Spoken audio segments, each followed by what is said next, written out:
Well, I'm very pleased to be able to welcome Jonathan Isaby to the Downtown Den to have a conversation with us about Brexit, about politics at the moment, and one or two other things in between. Just a quick resume of your career from what I know of it, Jonathan. Brexit Central till very recently, and we'll talk about that. Taxpayers Alliance before that. You've been a columnist for GQ magazine. You've run a campaign to save general election now, which I want to talk about because I find that fascinating. But you're also a co-editor. You were an editor of Conservative Home, which I think would have been very successful. So we've got plenty to talk about. Let's start with Brexit and where we're at the moment. And tell us what Brexit Central was about as well, Jonathan. Well, thank you, Simon. Great to be here today. Brexit Central was founded in the aftermath of the referendum. It was actually the idea of Matthew Elliott, who'd been the chief executive of the Vote Leave campaign, the successful Vote Leave campaign. And he thought it would be useful for there to be a portal to keep the public and indeed overseas observers and anyone else up to date and up to speed on what was happening with Brexit during the course of the UK's withdrawal from the EU following the referendum, in order to, yes, keep them informed, but also, if necessary, to hold the government's feet to the fire. So we started back in September 2016, and we went out with a bang on the 31st of January, which was obviously the day that the United Kingdom left the European Union. And throughout those kind of 3.5 years, we provided a running commentary day by day on what was going on. We hosted articles by, I think, more than 500 different people wrote for us over that time, giving all kind of different aspects to do with Brexit, analysis, opinion, proposals, counter proposals. And we did a daily news summary of what happened, collating from all different sources into an email that went out every morning. And it is, of course, all there for posterity on brexitcentral.com. If any students are wanting to, in years to come, follow what happened day by day, it's there for all to see. Yeah, and let's start by putting us cards on the table. I was a Remainer, campaigned to remain in the EU, just about. I was always thought there needed to be radical reform of the EU and its institutions, radical reform, but nevertheless campaigned to remain. Once the result came out, which I was surprised at, I then said we must go for Brexit. The people have decided, and then my view was that we should exit the European Union. Tell us about yourself, Jonathan, how you got there and what your view was. I presume you were always a Brexiteer.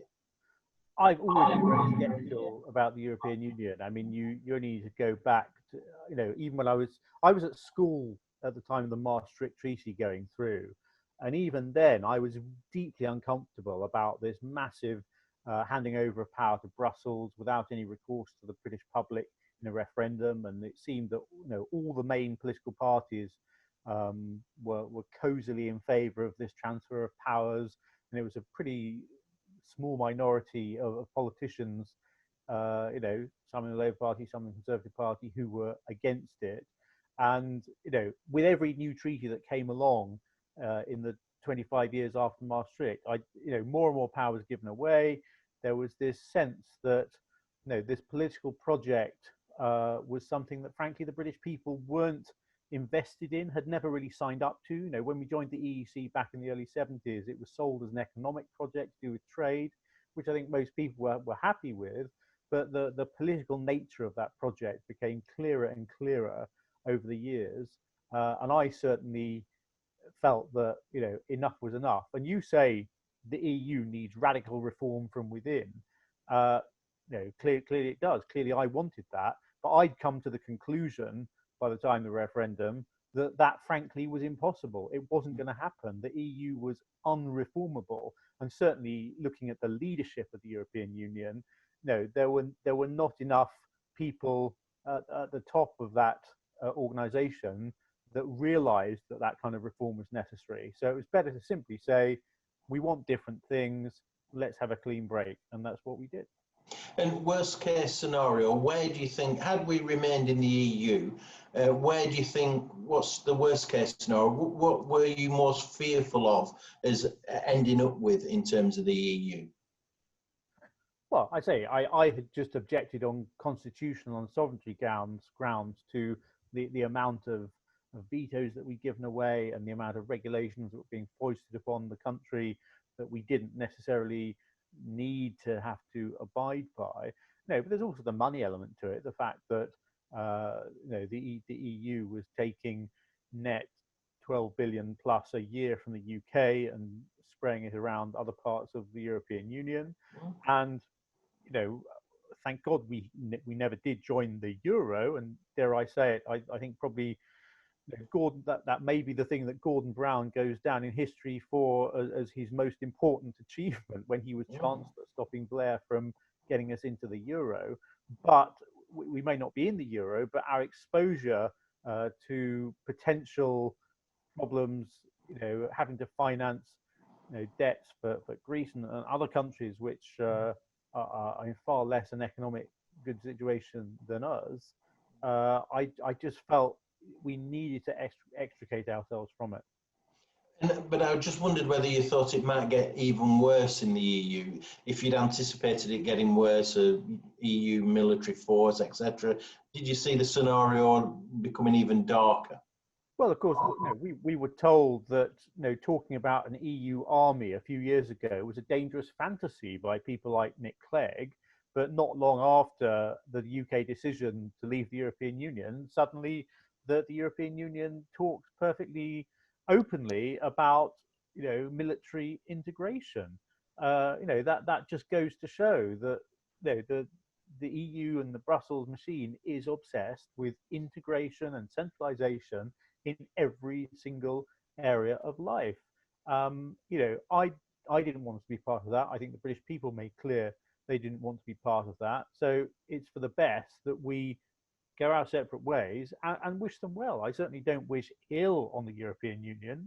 They remain our closest geographical neighbours, and I hope that they are successful.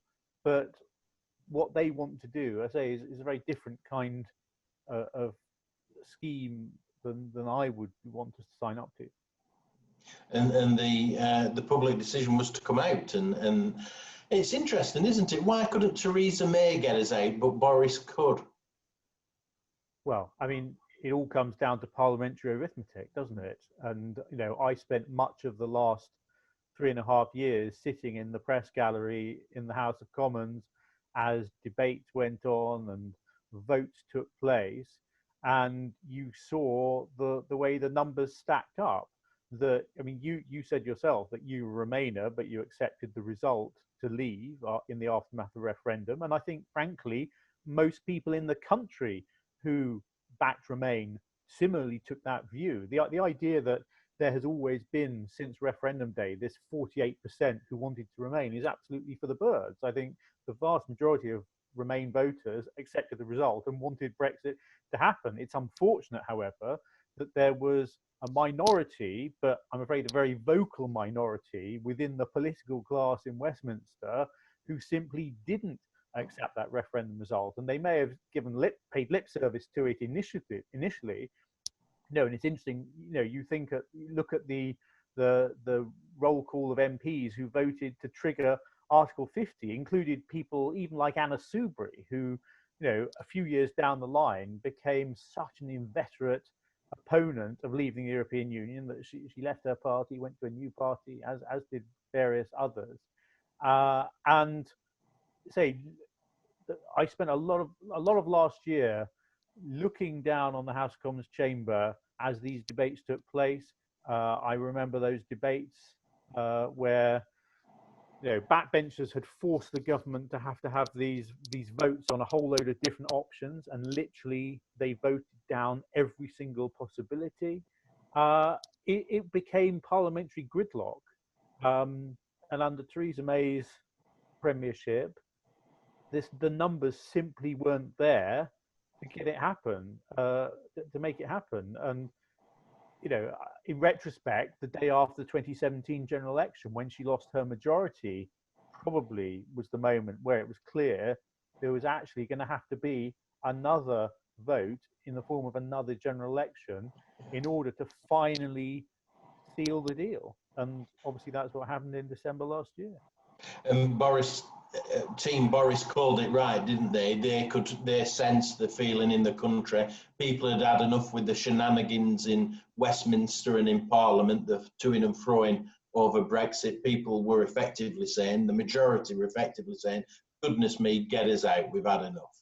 Yeah, well, the slogan was "Get Brexit Done," and it resonated across the country. And of course, in many parts of the country which voted Leave, which had traditionally voted for Labour MPs for decades, which all of a sudden found that the only way to get Brexit done was to vote Conservative, and it's created this fascinating new electoral geography.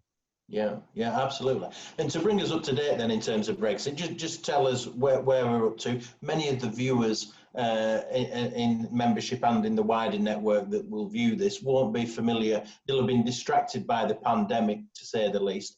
Where are we up to and what are the next steps, Jonathan? Well, obviously, we formally left the European Union at the end of January, and that's the point at which the transition period began, during which we would no longer have representation in the European Parliament, but for the remainder of this calendar year, we would abide by European rules and regulations, and during this period would be seeking to negotiate a free trade agreement with the European Union for 2021 onwards. Now, obviously, those negotiations were somewhat delayed due to the COVID pandemic, and initially happened virtually.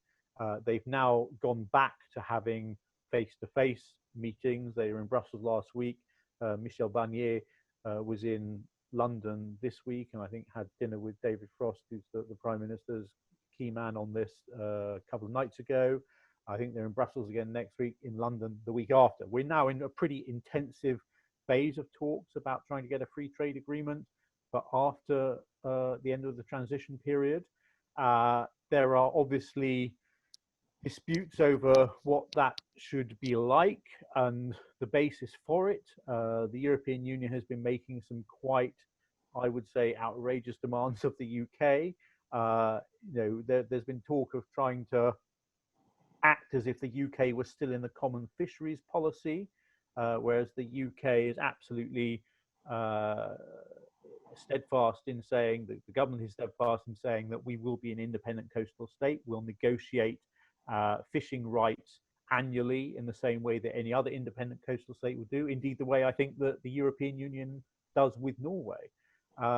Likewise, the European Union wants to try and impose, they talk about this so-called level playing field on regulation, where their ideal scenario is that the UK accepts all European regulation, including ones that haven't been even created yet, but that through so-called dynamic alignment, we would agree to accept them in the future, which again is totally unacceptable. The government's been clear.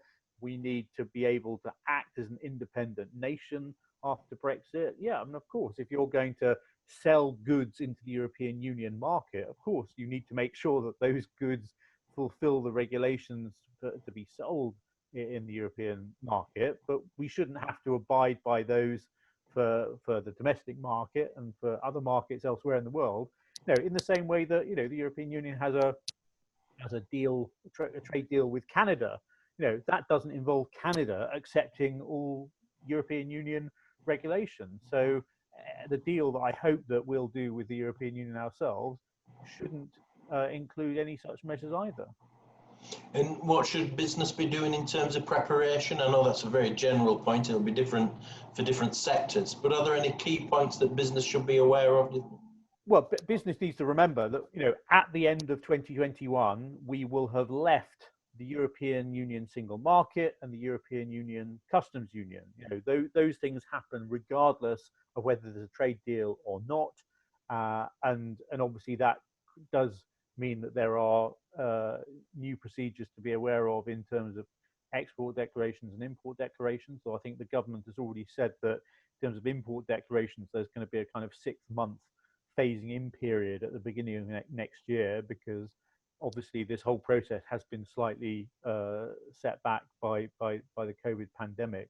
I understand from my sources in Westminster that the government are going to be launching pretty soon, it's certainly in the second half of the year, a new website aimed specifically at business to ensure that they are ready to kind of give all the pointers that they're going to need for preparedness as of the 31st of December, which is when that transition period ends.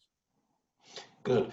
Now, let's move on a little bit. It's fair to say that you're right of centre in terms of your politics, and your career has sort of proven that point. Tell us a little bit about Conservative Home. I don't know a lot, but it's been a website that's had a lot of attention over the years. It's had some impact, hasn't it?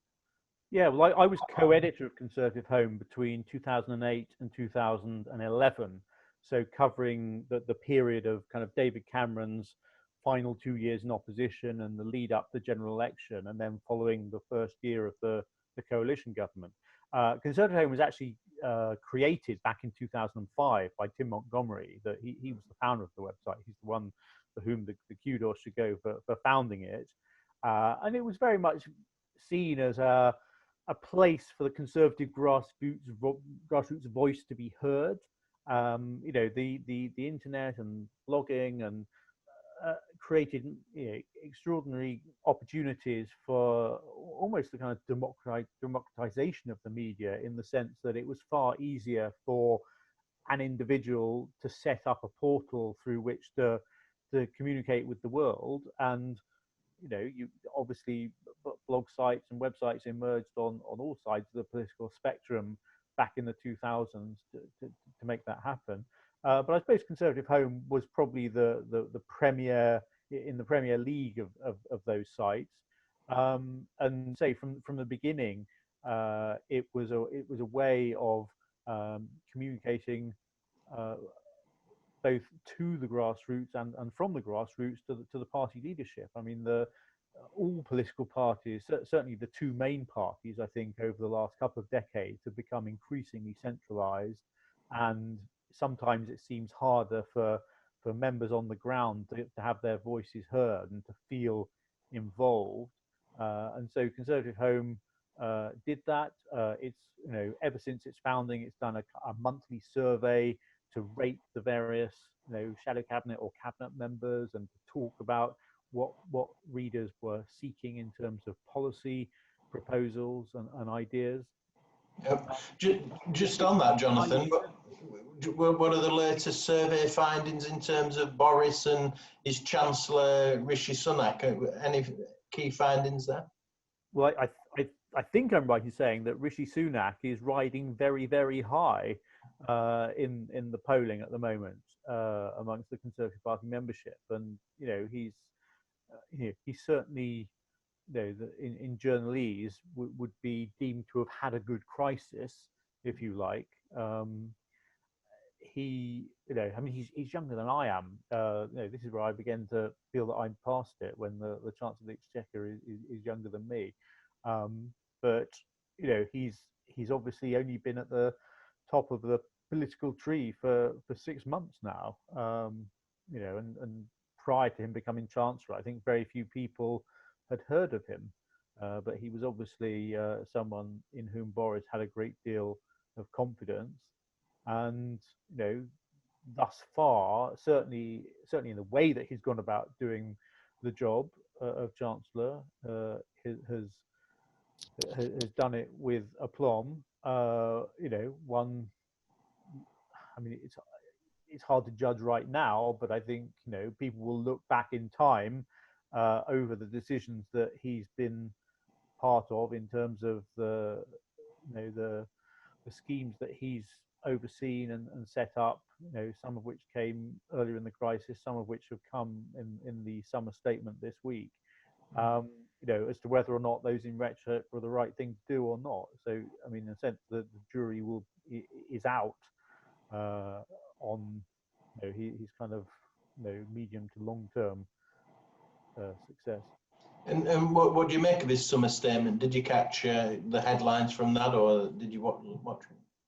Yeah, I mean, we are. It's a cliche to say it, but we are in completely unprecedented times, and the amount of intervention from the government in the economy, is the like of which I never thought I would see again. I mean, the amount of debt that the government is ratcheting up, puts the government debt from the 2007-8 crisis, uh, into perspective. As I mean, it's a far bigger amount than back then.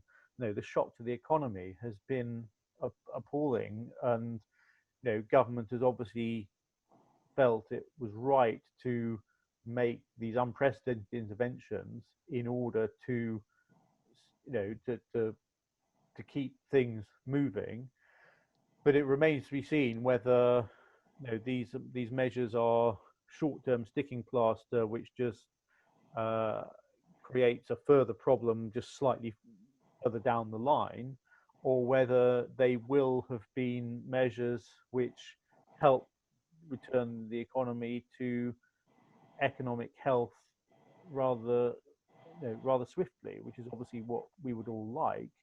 I mean, the government.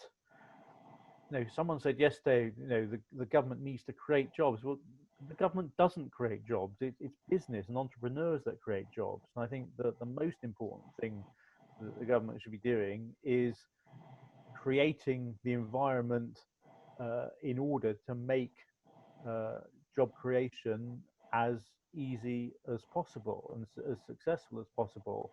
And I do slightly wonder whether we should have heard more about that yesterday. And it's all very well having the kickstart scheme to get young unemployed people into to work in work training effectively. Um, but I think the best thing the government could be doing would be to be looking at how to create those long-term sustainable jobs by understanding what business needs and what business wants, in terms of what should they be looking at cuts to the jobs tax, or employers national insurance, as we call it, or other rules and regulations around employment, um, in order to make that easier. Well, and that sort of suggests, well, two points that spring to mind now. First of all, that the summer statement yesterday was very much a sticking plaster, very temporary, short-term measures. So it wasn't, as I think you were suggesting, looking to the medium to long term. And then what you're also actually saying, and perhaps it reflects from your time at the Taxpayers Alliance, is, and I wouldn't argue with it necessarily, is that we actually need less intervention rather than more intervention from government. Yeah, look, I mean, I accept that in the short term, in this unprecedented crisis, the government had to act to stop immediate mass unemployment, but that is not a long-term solution. And yeah, I mean, again, one of my most hated phrases is when people talk about so-called government money. There is no such thing as government money. All money the government spends has to come from somewhere, and that somewhere is us, the taxpayer. So whatever spending the government does, which is having to finance by borrowing, is going to have to be paid by us taxpayers in the end. And we certainly must never forget that. Mm. And just on the lighter note, what do you make of the meal deal solution that the Chancellor came up with yesterday? Um, I mean, I don't know whether it will work or not. It seems extremely gimmicky. And already I'm hearing of people thinking of ways to play it, rather than going out for a meal where they get their £10 discount off a slap up meal. They could go to three separate restaurants for the start of the main course and dessert and get £10 off of each of them. And I don't know, is there going to be a limit on how many times you can use this during the course of those days when that's allowed? um I think and as much as anything, the government. I don't think the government necessarily needs to encourage people to want to go out to eat out. I think most of us are desperate to treat ourselves and our families and our friends to that because we've been missing it for so long. I think, as much as anything, the government needs to give reassurance that, and business needs to understand that the right safety measures are in place to ensure that going out for those treats, those meals out, is going to be safe in the circumstances. I agree with you. I think it's initially it sounded quite good fun, but I think on reflection, I think it's exceptionally complex.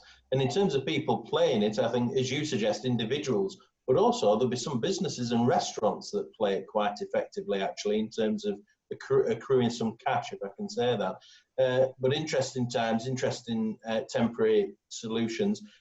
Just before we move on, you centre right of politics. You're broadly happy with the direction in which the Prime Minister and the country is going? I mean, look, I was broadly happy with the manifesto that the Prime Minister put forward at the election last year. But I mean, that was only 6 months ago, but it just seems a complete world away now. And I think the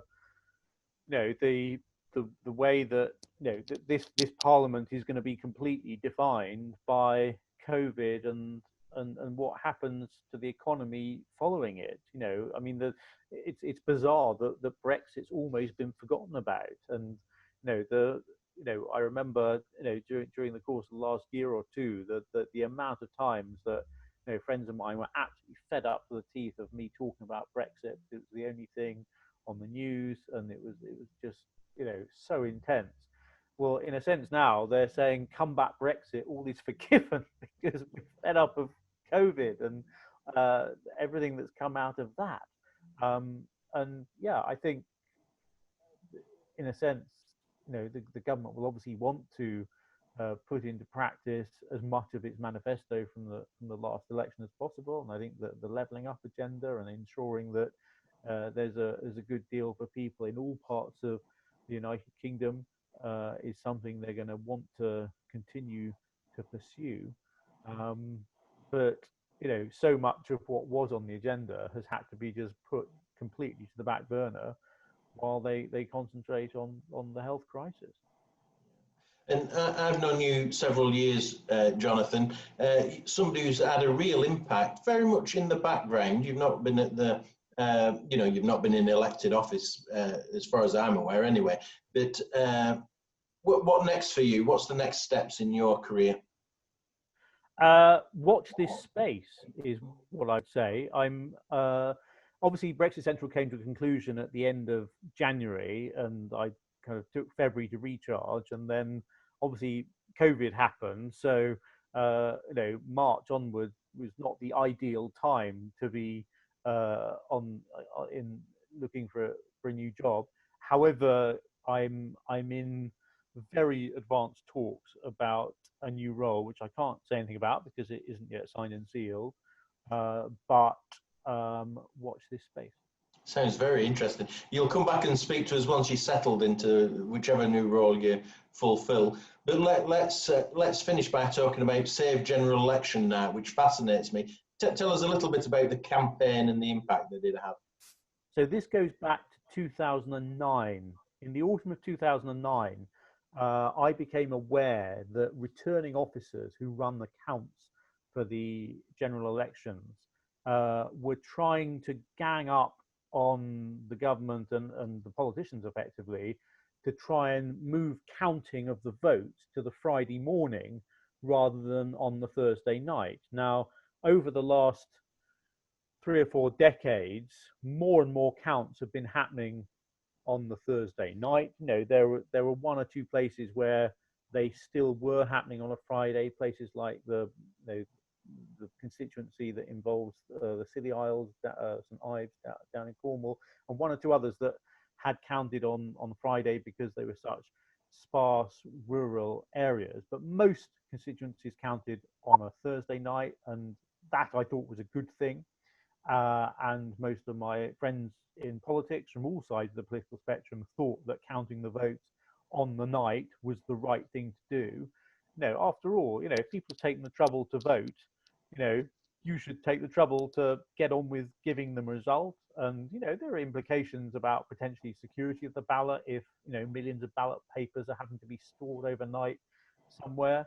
And also that, an election night is someone described as the nearest we have to a carnival of democracy in this country, where, people will stay up late for that one time every 4 or 5 years and, watch the results coming in. So Save General Election Night was a campaign that I set up, and I talked to friends, say, in different political parties, to get a head of steam behind we should count the votes on the Thursday night, to put pressure on individual returning officers initially to declare what their intentions were, and for those that were wanting to move the count to Fridays, to encourage them to not do that. But then, as it turned out, in early 2010, we actually, there was an early day motion in Parliament, which you will know as a former MP. Most early day motions are kind of parliamentary graffiti, which are completely meaningless. But the early day motion saying we should count on a Friday night was, I think, in the top 10 most signed motions of that year. More than 200 MPs had signed it. It was a serious declaration. We should count on a Thursday night. Sorry, Jonathan. It said we should count on a Thursday night, not a Friday. Yeah. Exactly. Yeah. So that early motion was extremely well subscribed. And then in early 2010, there was an amendment moved to a piece of legislation regarding the Constitution. I can't remember exactly which bill it was now, but there was an amendment moved to enshrine in law that they should have to count on the Thursday night, unless there was a very, very good reason. And if there was a good reason, they'd have to set out in advance their reasoning and their justification for doing so. I just lost you for a minute there, Jonathan. I'm here. I'm still here. Yes, I lost you for a second. There might be a problem at my end, but it came into law effectively. Yeah, no, exactly. The campaign was successful, and it was literally a campaign that I started through a Facebook group. Got some other political bloggers to write about. We got the EDM in Parliament.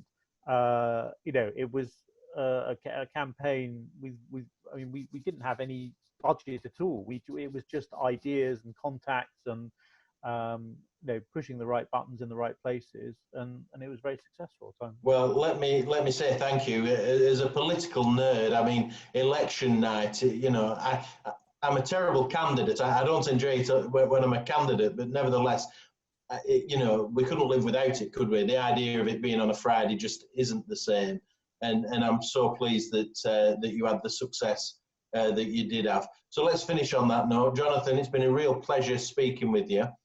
Good luck with your career. I'm sure it'll continue to be successful and impactful, and I'm sure you'll join us again. Cheers. Thank you.